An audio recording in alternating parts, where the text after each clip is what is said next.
and welcome to Business24, coming to you from the Area 1 shopping complex of the Nigerian capital, Abuja. This edition promises to be exciting. It is loaded, I tell you.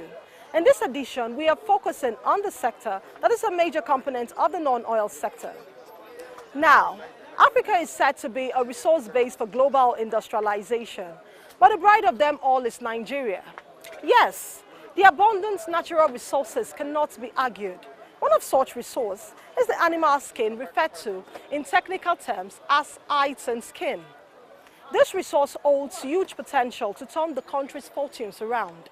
And so, our correspondents will take us through the different aspects of the hides and skin value chain only after this break.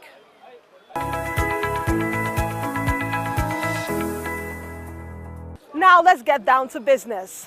Nigerian hides and skin is regarded as the third best in the world.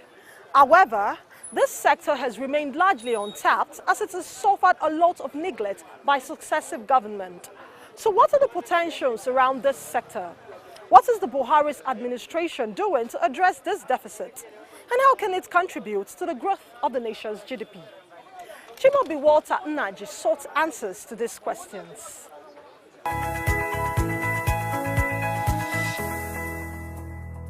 During the colonial and post-colonial era, northwest Nigeria was famous for its hides and skin, which was then sold through Morocco during the slave trade, where it was processed and taken to Europe. This gave it the name Moroccan leather. The enormous opportunities inherent in this sector notwithstanding, the business was abandoned as attention of the government then moved to the exploration of oil and gas as the mainstay of the nation's economy. Presently, the nation's hides and skin is estimated to be over $600 million and can go higher if given adequate attention. This sector produces about 50 million hides and skin per annum. Indeed, this is a testimony to its potential as a source of revenue for a country seeking to diversify its economy. Mr. Mustafa Nebegu is the national president of Leather and Allied Products Association of Nigeria, and he tells me that Nigeria's hides and skin has the capacity of employing thousands of Nigerians if properly harnessed. Right from the collection point, you kill your animal from abattoir, the person that will collect it, the person that will buy it, take it to the dealer, from dealer to the tannery. Along the line there are people that are working on it to the tannery, from the tannery you have chain of activity before you turn it to leather. So in a small tannery, you have minimum of 400 people. Safia Muhammad Adamu is the convener of a summit for hides and skin value chain in Abuja. She believes the business can get better, hence efforts to improve the processing and packaging to meet international standards. So, and because we are not organized, like I said, there are a governance issue on the value chain. Unless we fix that, it will never be Nigerian leather. It will remain, for example, Moroccan leather. And the skin is one of the softest, one of the best in the world.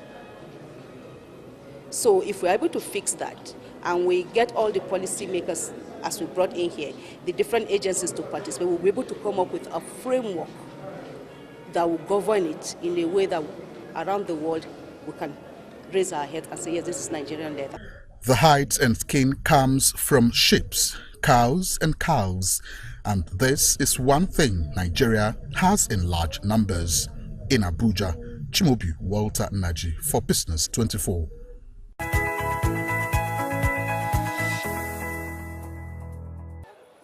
In specific terms, what are the inherent opportunities in this sector, you may ask? Well, there are concerns as to what the lost benefits of raw hides and skin, which some argue can be more beneficial to Nigerians' shoe and bag industries in different parts of the country. In this next report, Chimobi Walter Nnaji again tells us of the effort of Nigerians to utilize these raw materials.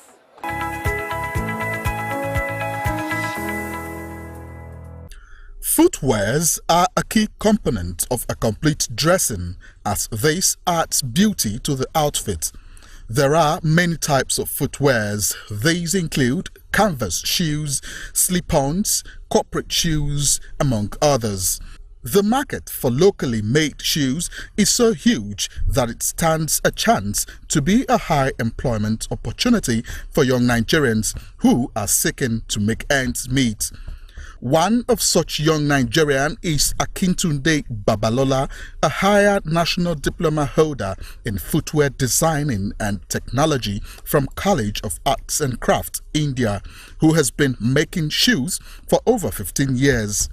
According to him, one major component in shoemaking is leather, and this, he tells me, is produced in high quantity in Nigeria. He has engaged in training over 100 young people in this act, but the major challenge in making the Nigerian-made shoes stand out in quality is the quality of finished leather products in Nigeria. He pointed out that though the Nigerian Sokoto red leather is regarded as the third best in the world, the finishing still leaves more to be desired. The first job I got for leather works was Nigerian Fire Service. I think I got 1,000 pairs. After they started going, I did that for like 4 or 5 years. The opportunities lying fallow in this area is very, very vast. Most of us into this field, we don't have means of maybe expanding. According to Babalola, the major challenge in this sector is access to technology and finance. He believes that the Nigerian leather can be appreciated if transformed into finished products, and he calls on government at all levels to key into this sector, which he described as a gold mine for improved internally generated revenue for the country. There are a lot of machines we ought to have to really give us a better finishing in our products. This is one of them. I purchased this machine some years ago. I think it's about over 4 years now. This machine cost about 70,000 when I bought them, but it's almost about 200,000 now. For Babalola and others like him, they believe government should invest in building standard abattoirs, tanneries and youth empowerment, as this is a way to get the country's hide and skin in the world radar for quality. In Abuja, Chimobi Walter Naji for Business 24.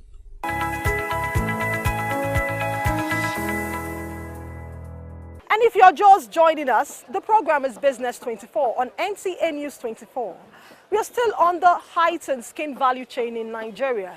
And Kunle Adeyeye in this report takes us through the dynamics of sourcing leather for local manufacturing.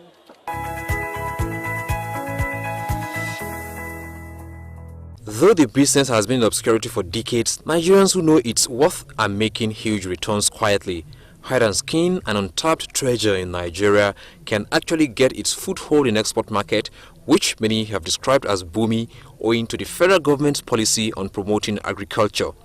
With a mastery of 14 years in the trade, Christian Chibweze from Anambra State says all you need is the rudiments of the business. He deals in both local and imported leathers, which is called synthetic leather in another parlance. According to Chibweze, the rush for imported leather is not just about quality, but the price, which is lesser than local leather. His source for the Nigerian leather is Kano, while Italy and China are his primary sources for imported leathers. He says starting the business now might be capital intensive, but assures of conveniently putting food on the table. I started very little, but it's just that by then I started with just about 72,000 naira. So, but that is not that amount that made me stand on the business. It's what I have here. It's what I have on my brand, because I met people that have gone out from the business. It's what I have on my brand that made me stand. Eunice Hosfall, a master's student who also makes and sells leather products, patronizes Christian. I'm into footwear, bag making, that's all. I've been in this business for 1 year and approximately 4 months. It's been good, it's been okay, it's been fine, it's been interesting. New designs, new customers and their different wants. So it's been okay. A professor of veterinary medicine, Husseina Makun, however, offers some cautions if Nigeria intends to project the business, while an artist, Alice Aboderi, aligns with her. So the first things to do is to increase the production of livestock. And by so doing, once you increase the production of livestock, then you know that you have more hides and skin that will be available, excluding the one you eat as pomo. So first thing will be to increase livestock productivity. And what that means is that the industries, the farmers will be encouraged and harnessed to increase livestock production. I am an artist, and as an artist, there are times you can do some paintings on hides and skin, and we also make shoes. So I want to go into shoe productions. I should look at getting the best quality for shoes. Some shoes go between 10 to 25,000. So one should go into that business, giving the best out of it. Christian also advocated better government policies that will grow the business. Kunle Adeyeye for Business24.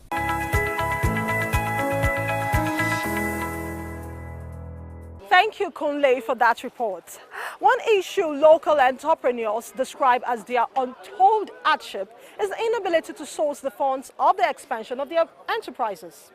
Why are they having challenges with funding, especially if they are passionate and focused on their businesses? Kunle Adeyeye sought answers and presents his findings.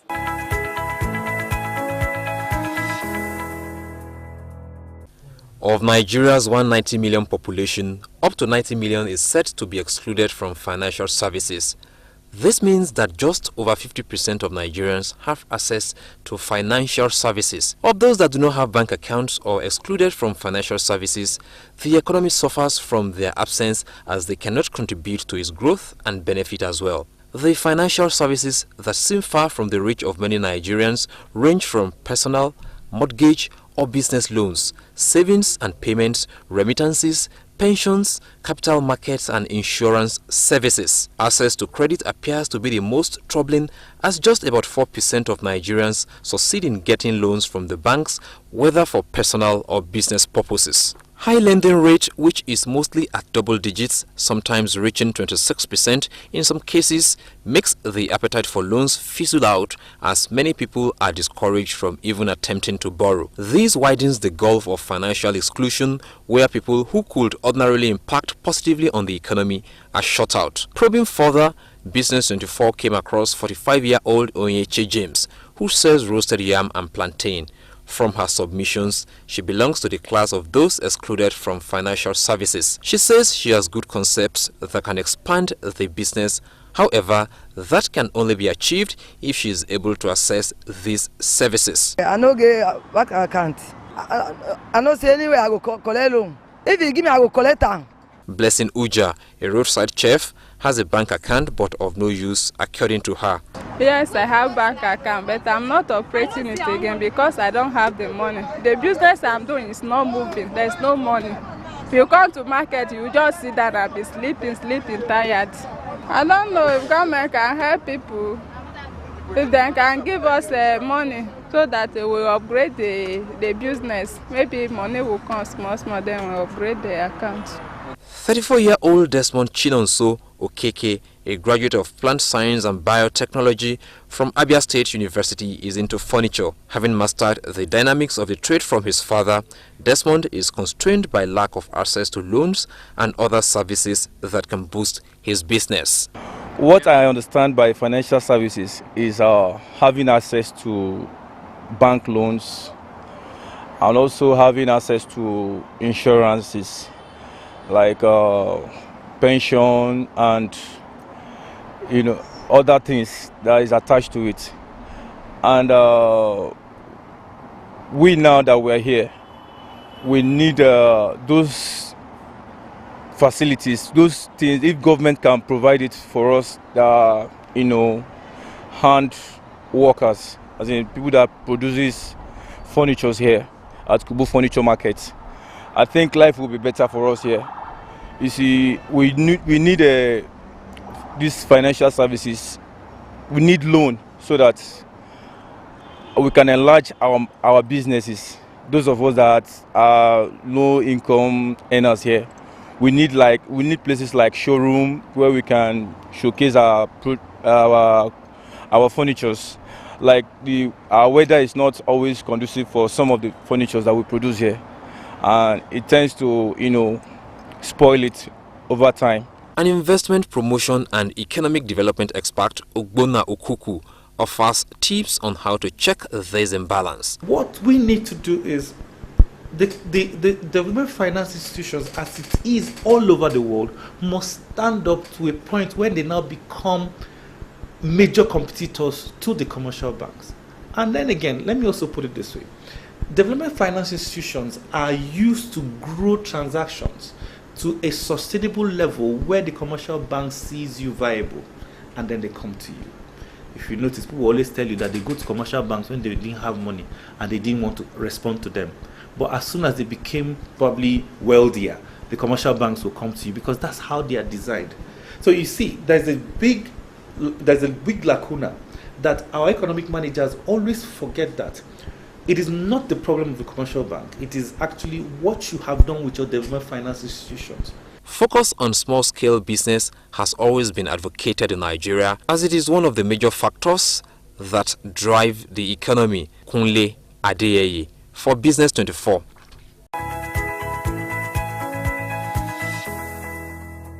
Now let's go to our young entrepreneur segment, where Joy Uzo visited Du Avila Med Spa.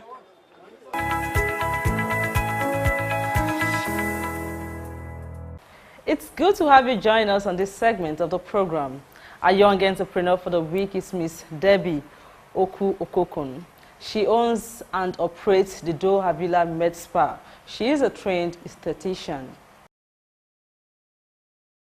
My inspiration actually came from a lady I met once in Lagos, and I went to buy some products and I met her, and we got talking, and along the line I discovered she was 68 years, but she was looking more like a early 40 lady. And when I met her and we got talking, she told me she started using products, she started taking care of herself when she was around 25 years old. That's when she started using anti-aging products, and that kind of interests me, and I got intrigued about it. But in school, I did not read anything about skincare. I actually read philosophy in school. Professionally, when did you start? And maybe you can start by listing a bit of the services you render before proceeding to tell us, really how profitable is a business. I do that by providing skincare treatments and giving them regimens that they can use at home, helping people who are frustrated about their skin overcome whatsoever skin challenges that they're having. And those that actually just want to look good, it's not like they have any problem on their skin, but they just want to look good. Yes, actually opened a day spa in Port Harcourt where I was doing the normal conventional skincare treatment.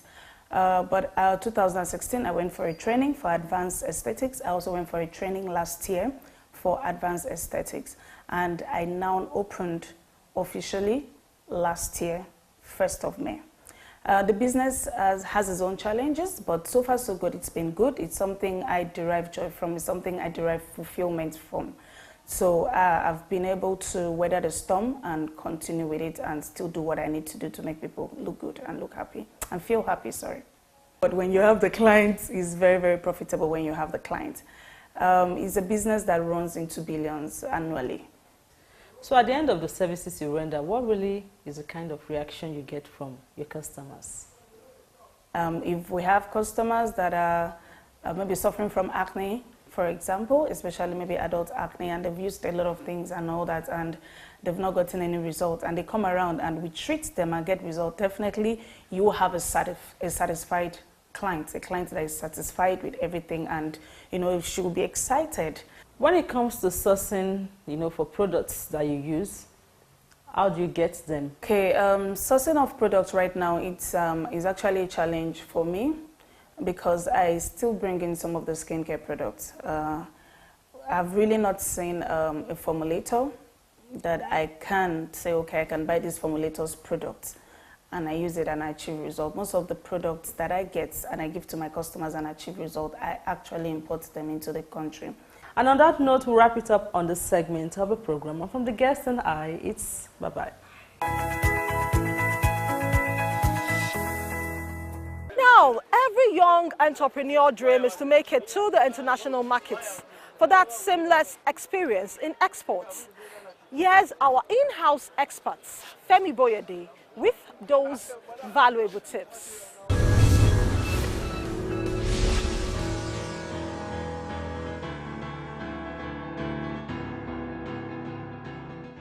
Becoming an exporter. First, you need to either have a limited liability company, you need to incorporate your company, that is, or belong to an exporters cooperative. Now the encouragement here is synergy. When people cannot go it alone, and because exporting actually is a trade of large volumes, clustering is encouraged. That's the reason why we're talking about exporters cooperatives. So to get your limited liability company, of course, you know where to go, the Corporate Affairs Commission.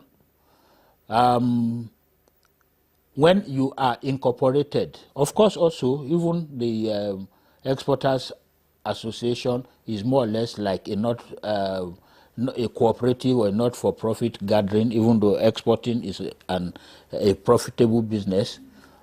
But you also need to get that registered at the Corporate Affairs Commission. In fact, now NEPCU will not register you as an exporter unless they access your profile or your registered identity with the Corporate Affairs Commission. Please bear that in mind. The Nigeria Export Promotion Council will ask you for your certificate of incorporation. That's your next point of call, by the way. Your certificate of incorporation, your memorandum and articles of association, which of course must indicate that you are going into export business, particulars of directors, of course, because there will be due diligence, and of course that will be the form C2 or C7 these days, or both.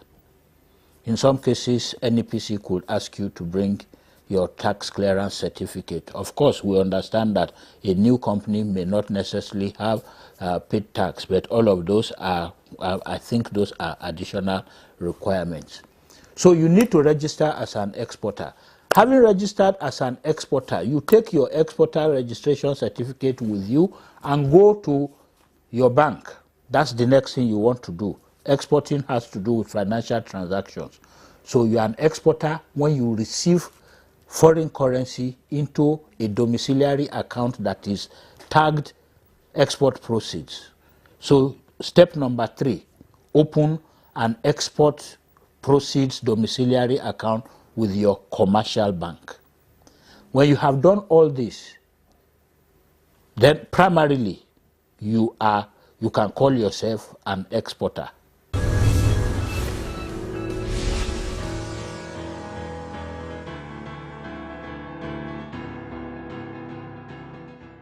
And up next is our review of the capital markets.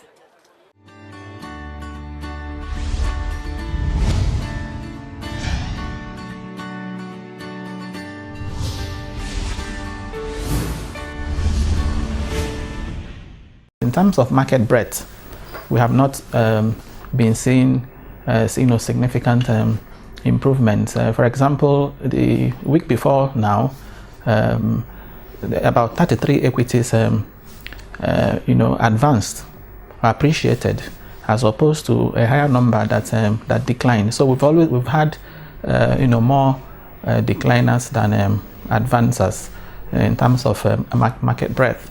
So going forward, going into the weeks ahead, I see the markets further picking up. One, because of course as we speak, crude oil price has been on the rise, above $75 per barrel. That's enough to engender confidence in the economy.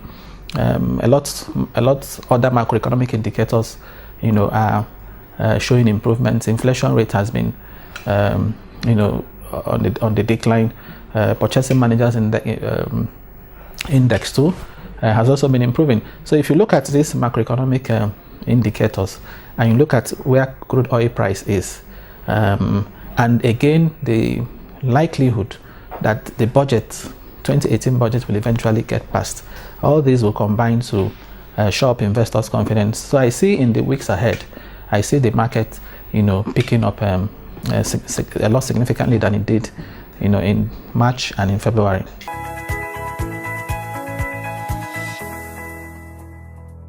It's on that note that we draw the curtain on this edition of the program Business24.